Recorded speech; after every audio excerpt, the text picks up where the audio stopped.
प्रिय आत्मीय साथियों, नमस्कार।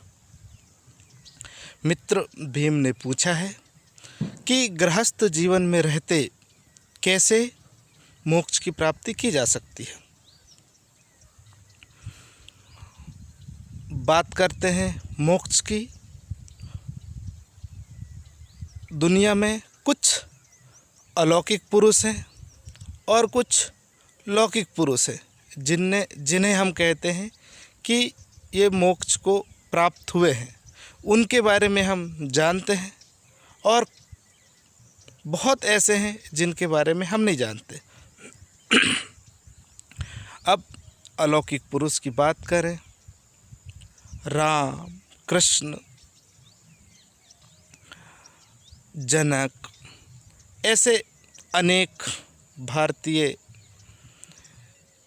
सभ्यता में, इतिहास में, अलौकिक जगत में ऐसे पुरुष हैं, ऐसी महिलाएं हैं जिन्हें हम मोक्ष को प्राप्त कहते हैं। वहीं लौकिक जगत की बात करते हैं। आप देखें, कबीर हैं, गुरु नानक हैं, संत रविदास हैं, पैगंबर मोहम्मद हैं। इन्हें हम ईश्वर को प्राप्त व्यक्ति या फिर मोक्ष तक पहुँचे व्यक्ति के रूप में जानते हैं। तो आखिर आप देखें कि कैसे ये व्यक्ति या ये सामान्य मानव उस स्थिति को प्राप्त कर लिया। क्या हम भी इन्हीं के जैसे उस स्थिति को प्राप्त कर सकते हैं? बिल्कुल। जब इस लौकिक जगत में जन्म लिए सामान्य मानव उस स्थिति को पहुंच सकते हैं, तो हम सभी भी उस स्थिति को पहुंच सकते हैं। इसके कई रास्ते हैं। आप इन सभी को जानें, इन सभी की गहराइयों को देखें, इनकी जीवन को देखें। आप देखेंगे, इनके रास्तों को देखेंगे। जो रास्ता आपको उचित लगेगा उस रास्ते पर चल पड़े। आप भी गृहस्थ जीवन में रहते मोक्ष की प्राप्ति कर सकते हैं।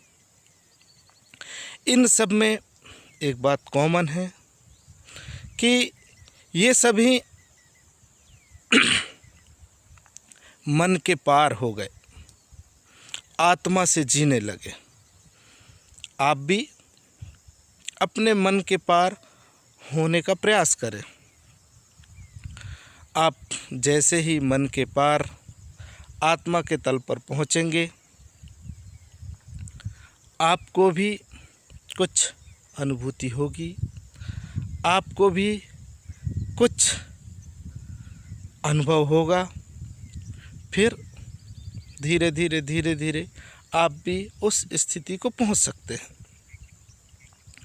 आप आत्मा से जीने का प्रयास करें। अभी तक हम मन से जी रहे हैं। जब तक हम मन से जीते हैं तब तक ये जगत हमें संसार लगता है। जब हम आत्मा से जीने लगते हैं तब ये संसार हमें परमात्मा लगने लगता है। तो आप भी आत्मा से जीने का प्रयास करें। आत्मा से कैसे जिएं, इसके कई मार्ग हैं। ध्यान के मार्ग है, प्रेम का मार्ग है, समर्पण का मार्ग है। ऐसे अनंत रास्ते हैं। आप निकलिए, आपको भी रास्ते खुद ब खुद मिलने लगेंगे।